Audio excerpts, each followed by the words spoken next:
Welcome to the Women and Wealth podcast with Esther Szabo. Esther is a respected leader in the field of personal financial advice with over 25 years of experience. After going through her own significant and challenging life-changing events, she overcame fear and self-doubt to launch her own successful advisory firm. Now Esther is ready to share her practical and personal experiences to help other women clear their hurdles and brave life's transitions. In this way, she inspires women to lead fulfilling and confident lives. Hello and welcome to the Women and Wealth podcast with Esther Szabo from Gates Pass Advisors. Good afternoon, Esther. How are you? I'm doing great today, Eric. Thank you. Fantastic. Now, I know today you're going to be talking a little bit about what you provide for your clients from kind of a 30,000-foot view. Where do we start? Well, where we start is a friend likes to say, proper prior planning prevents poor performance. Can you say that one more time? I'd love to. or 5 times fast, either way. Proper prior planning prevents poor performance. Oh, that's way better. I could do. Go ahead. Our financial planning services are really all about preventing poor personal financial life performance.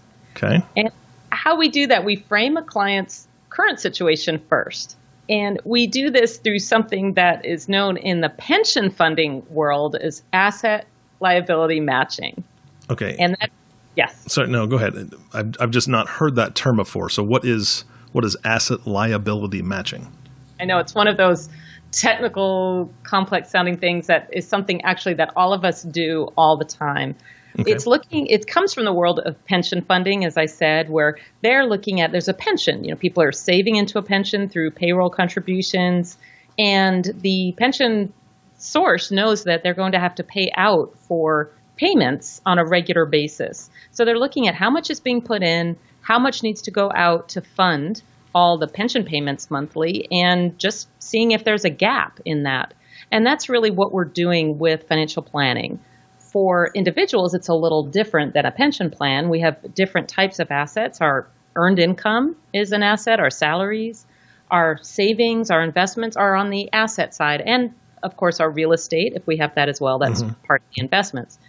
And that's the asset side. The liability side are our expenses, and that can be our day-to-day, our housing expense, car expense, our regular bills, the big cable bill if we still have cable, and additional expenses we set aside for in the future. Maybe it's college, quarterly taxes, the next new car, home repairs, travel, and even further big things like our own retirement. Those are all liabilities.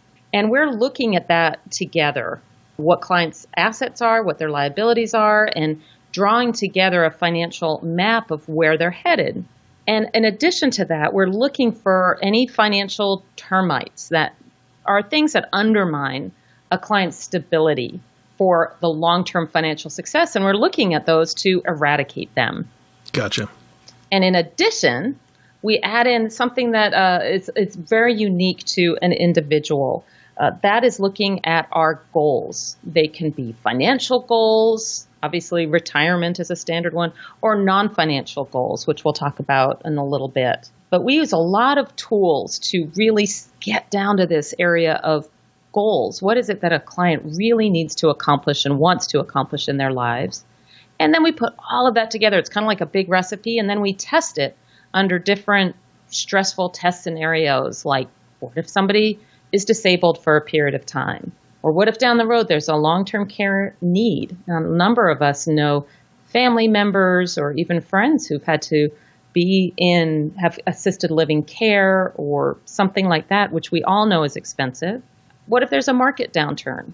So we test all of these things to really get a sense of where a client is headed, as well as what are the risks that might undermine their progress. Okay, so each client is different. I get that. For the most part, don't we all kind of have those same goals where we're, I want to be able to retire. I want to be able to pay all my bills. I want to be able to go out to eat every once in a while. I'm not going to be out to eat all the time. I like a movie now and then. But isn't that kind of pretty much where everybody's at goal-wise?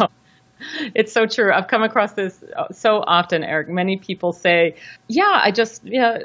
I just want to be able to live comfortably. Do we have to spend all this time on goals? After working with so many individuals and couples over the years, that's a common phrase. But what I've found and what I know is true is that phrases like enough money or live comfortably really vary a lot from person to person. What people want to spend their money on really varies. And what they're willing to forgo if there isn't enough varies too. And it can vary between married couples. You may experience it even in your own family, Aric. You may look at how a sibling spends money different from how your mom spends money or how your mother-in-law does, which may differ from how your partner handles their finances. I don't know if you can relate to that, but I think that's certainly true in my family. There's a broad range there, and it can be all across the board. Well, you sparked something in me because I didn't even think about this. Yes, I want to live comfortably, but there are also those expenses that I don't necessarily think about that will creep in. Like just last year, Esther, I had to have my roof replaced. And if you own a home in retirement, or maybe even two homes because you've got a vacation home, your retirement can last 30 years, but your roof certainly usually doesn't. So my roof was $15,000, and if I had two homes, I mean, there's $30,000 that I didn't necessarily account for without having this conversation. So I didn't even think about that. I mean, yeah, I want to go to the movies, but I'd also like to not have a leaky roof. So I want to be ready. If you think about it a couple years down the road, and you go, oh my gosh, what am I going to do for the roof? Of course, I'm going to need a roof or a new furnace or something. Yeah. How going to get handled? Yeah, I mean, we know we're going to need a new car eventually. We think about those things wearing out, but there's so many other things we don't take into account, and that's why it's great to have this conversation. Esther, I know that you work a lot with women. How do you help women in transition with determining their goals? We have a lot of tools. We draw on primarily some of George Kinder's and a lot of Susan Bradley's work that helps both the clients and it's actually us too hone in on what is specifically at the heart of what a client needs in their life in the current time and over their lifetime. We really efficiently plan with a client at the center of their strategy. So to get more specific about it, we look at answers to questions that I have clients write out, such as, this one you've heard, if you had all the money in the world, money's no longer an issue for you. You have Oprah money or, Bill Gates money. Yep. What would you do with your life? How do you spend all that money? How do you spend your days? And so that removes the barrier of quote unquote not enough. And then on the other side, we ask questions that have to do with one's mortality. None of us know how long we're going to be here. And it's really looking at, we go all the way down to, okay, you find out that you're going to pass away the day after tomorrow. And if you sit down today and tomorrow and really look back on your life, just let me know what you didn't get a chance to do. Do you have any regrets at all? What didn't you get to experience in this life that really matters to you? That's a broad overview of some of those questions, but that tells us so much in just a brief amount of time. I have a client who's a doctor, and he and his wife came in, and he really didn't want to answer those questions. He really was like, really, do I have to do this? And my response is, you don't have to do anything. Really, you don't. It's just the reason that I ask is you've known yourself. You've been married for 30 years. You've known yourself for 65 years or so. I'm just coming on the scene here. And so you're a doctor. You know how important diagnostic tests are to try and get to the bottom of a situation. This is one of the diagnostic tests I have to really help map things out. And so the wife had things in her response about travel and being with people and all of this stuff.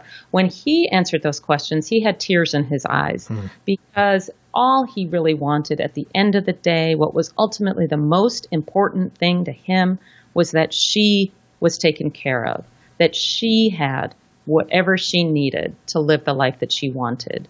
And that was hugely helpful because instead of us going down the path of, okay, let's make sure that they have this trip and that experience and this experience, then it informed us that if it was an experience that worked for her, as long as she was happy, he didn't need to add on additional layers of expense, that would meet his goal.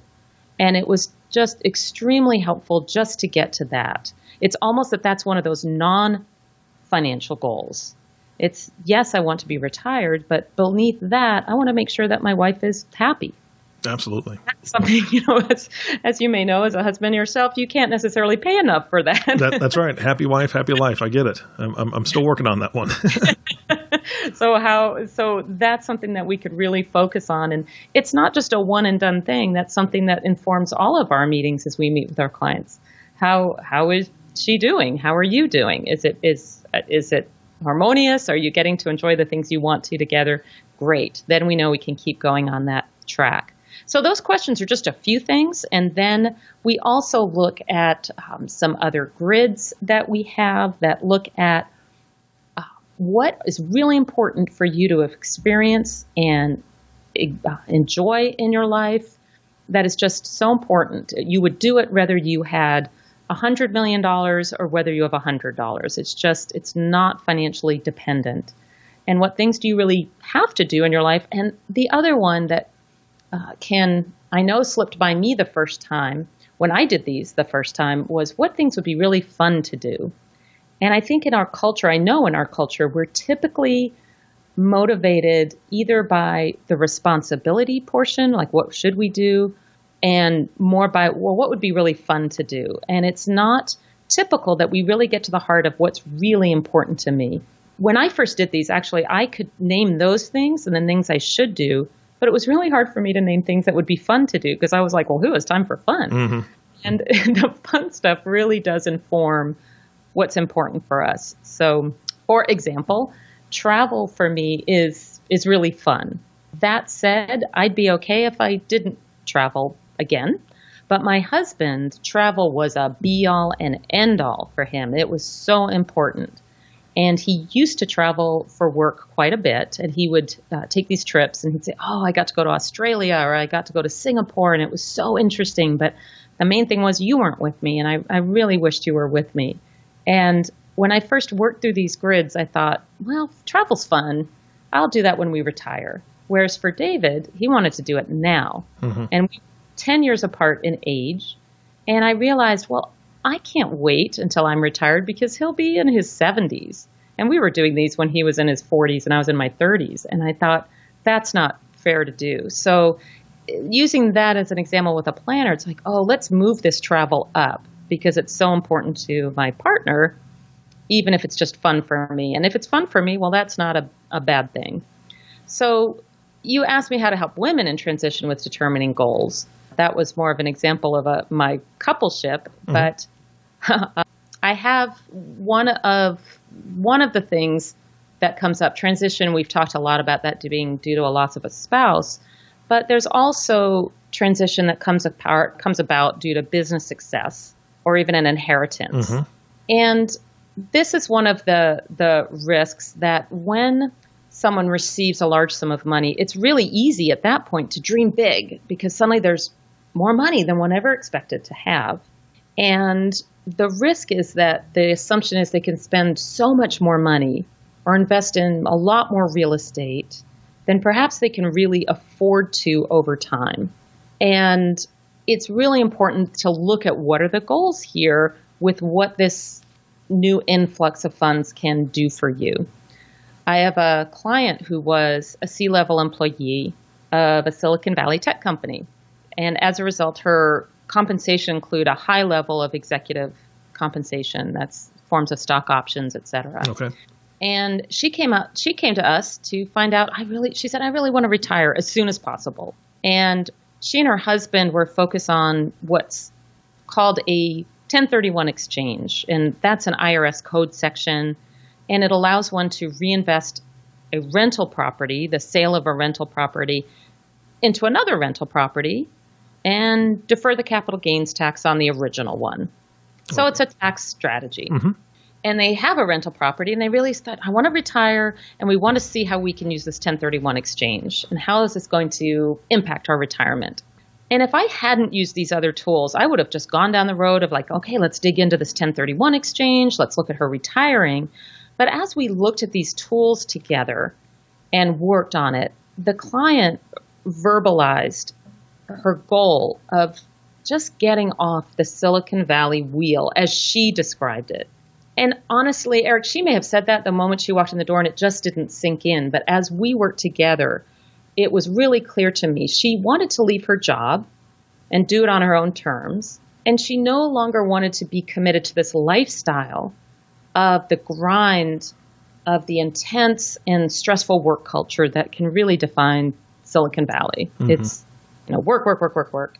And so with that, it wasn't necessarily about retirement, about never earning money ever again. What she wanted to do was still use, she really appreciated and loved her talents, her experience. She has great skills, but she wanted to put her own stamp on how to express those in the work world. So that was a piece that was really important for me to get. And then we looked at these different 1031 exchanges, did a number of different scenarios, and as a result, together, what they decided and what we agreed is it would leave her and her husband less flexible than they would really like to be. To have so much tied up in the real estate, it would threaten that deeper desire to really create something else with her work. Gotcha. And she wouldn't have the flexibility to work the fewer hours that she wanted, to be creative, to enjoy other pursuits. Those were things that really were high up in the priorities. So going back to what we talked about, I want enough money to live comfortably. They could have enough money, but living comfortably for her was defined as, I want to express myself through work, but I want to do it on my own terms in this way. And I really just want to get off the grind of the work. And can you see the difference there in terms of retirement versus just getting off this wheel? Yeah, definitely. And it's a shift in focus is from what I'm getting from you. It is a big shift in focus, and it really helped clarify it for me. If we had just spent time on making a 1031 exchange work, it would have missed the mark. And it just wasn't clear to me that was the priority that it appeared to be at first discussion, of just being relieved to pursue a different lifestyle. And that said, the nice thing is we've preserved the opportunity for that 1031 exchange. Real estate is a wonderful investment. And the 1031 is a great way to have even more control over that investment. We've just preserved it for a future time at this point. Got it. So earlier you spoke about, women in transition in a lot of different ways. But what about somebody who's going through the loss of a spouse? I imagine it's got to be incredibly difficult to be able to think clearly during that time, to set goals or to even think about goals. I think somebody in that situation, I've had friends go through it, and it seems that they're just trying to think of what's going to happen in this next hour. Right. It's true. It's so true going through something like this. And I don't put a lot of, let's figure out your life here, because you're exactly right. Your focus is very near term. Most clients just want to know whether or not they'll be okay navigating the next, you said next hour, the next year, maybe the next 1 to 3 years, just, even that gets long. I really look at 1 year. And what I say when I'm working with clients, let's just map it out, just going from here with what's going on in your life right now. And let's just see the direction. And we will be making adjustments as we go along. Let's just make sure that you've got, this is typically what clients want, that you have enough that you need to pay your bills, put your life back together. And this was certainly true in my case. After David died, I did have an aspiration, and I did have a big goal that I did want to transition my client base to my own practice. And that's somewhat unusual, but I knew I wanted to do that. And I wanted to stay on track for my own retirement. I do what I eat my own cooking, so to speak. If that's a key thing for my clients, it's important for me to do it too. And to meet my living expenses. And at the time, I had higher expenses for the self-care things that one needs going through this. And I talk about that a lot with my clients going through transition. Are they taking good enough care of themselves? Because it's very easy, again, going back to the Silicon Valley lifestyle. It's a lot of work. It's a lot of engagement. And I'm not just saying that's only in Silicon Valley and not in the rest of the country or the world, but here especially, what can we do to take care of ourselves as we're going through this really difficult time? So I had higher expenses for therapy, for body work. I really just needed to navigate my grief and take care of my clients. Yeah, absolutely. I mean, we think about the simple things when someone loses a spouse or a loved one in any form. Friends gather around and they make meals, and they make sure they're checking in on them, and they're there to talk, and they're there as a voice. My wife has gone over to a friend's house to clean their house, to take those small burdens off, and the financial burdens are no different. And I think it would be incredibly powerful to have someone that has your back. You're going through that. You have that steady voice of, we're going to make sure that you're fine these next 1 to 3 years or 3 to 6 months, to take that thought out of their head. That's fantastic. Yeah, with the work of Susan Bradley, she wrote the book on sudden money, and she leads the Financial Transitionist Institute, which I'm a part of. Some of the tools that I use from that are, again, they're very straightforward. They are, what are the priority things to take care of soon? And we set dates on this in the near term and later. And we sit down together and say, these are the things that to take care of now. You don't have to take care of the whole ball of wax right now. You can't. But these are things that need to be done, i.e. administering the estate, for example, or confirming we have enough cash reserves for you.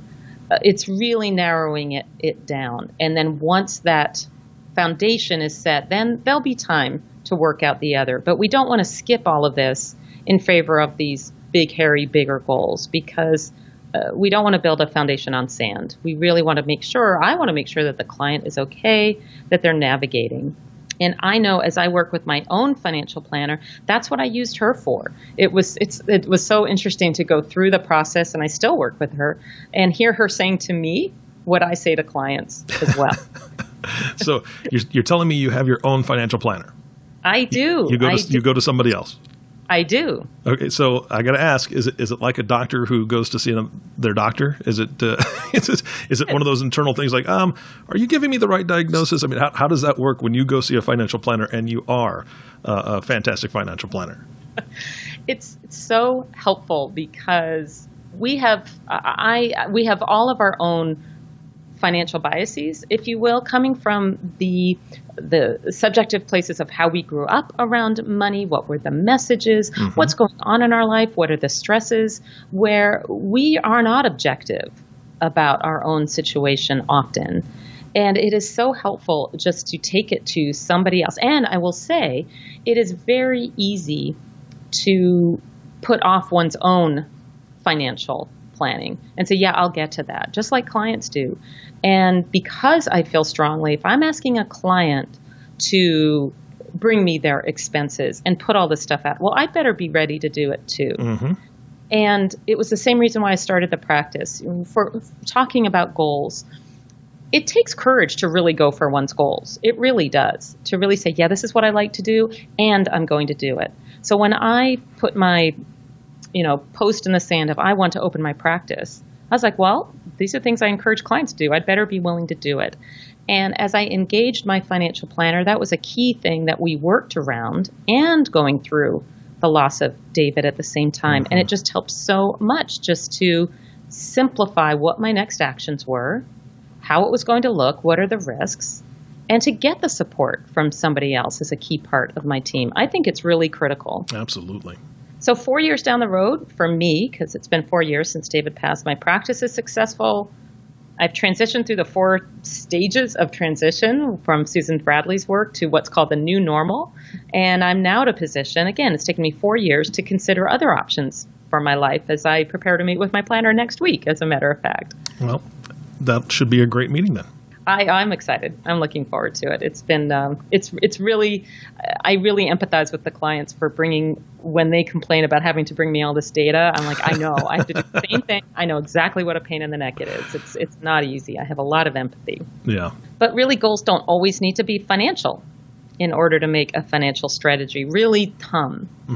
And I have a client who came to me in the final stages of a long, difficult divorce. And when we discussed goals, it boiled down for her to being a good mom for her 2 boys, who were at that time about 11 and 13. And that was great. We went with that and built her financial planning around that non-financial goal as our foundation.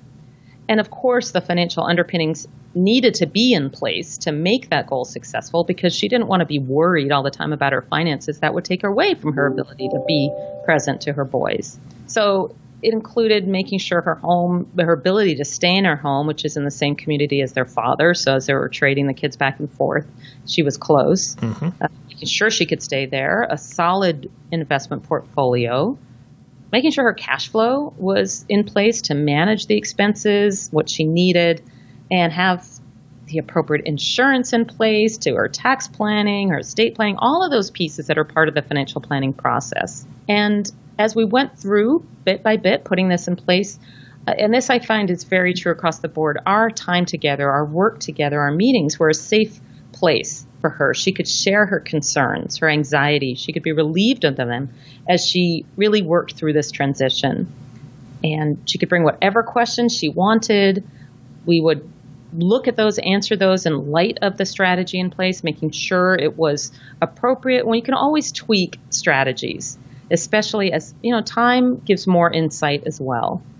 And then she could really just focus on what she needed to do to be present and available for those boys. And now, it's so funny, as a client's kids get older, it's just always blows my mind. But her boys now have graduate degrees. Oh, wow. It's just like, really? I always think of them as kids. But they're both professionally employed. And this week, right now, they're all three of them on vacation together. It's just they've stayed very, very close through this. Oh, that is so cool. I bet they're having a great time. Esther, earlier you spoke about financial termites, and I want to dive into this deep with you, but this is definitely going to be its own podcast. We're gonna have to save that for next time. Are you okay with that? I'm okay with that. There are so many of them. Yeah, we shouldn't cram it in. Okay. Yeah, then that's what I want to talk about next time. And I will encourage the entire audience, you have got to subscribe to this podcast. Esther is amazing. The work she does is fantastic. And she has great information she's going to be bringing you every couple of weeks as these podcasts are published. So thank you for listening to today's podcast from Women in Wealth with Esther. And I just, again, if you have not subscribed to the podcast yet, please click the subscribe now button below. This way, when Esther comes out with a new podcast, it will show up directly on your listening device, which makes it so much easier to share with your friends and family. And I know that you've got somebody that needs to hear this. There's somebody in your life that needs to hear what Esther's talking about. And it's so important that you do that. So for everyone at Gates Pass Advisors, this is Aric Johnson reminding you to live your best day every day. We'll see you next time. Thank you for listening to the Women and Wealth podcast. Be sure to subscribe to the podcast so you receive notifications of new podcasts as they become available. Check out the website at www.gatespassadvisors.com for more information. This content is developed from sources believed to be providing accurate information. The information in this material is not intended as tax or legal advice. Please consult legal or tax professionals for specific information regarding your individual situation. The opinions expressed and material provided are for general information and should not be considered a solicitation for the purchase or sale of any security.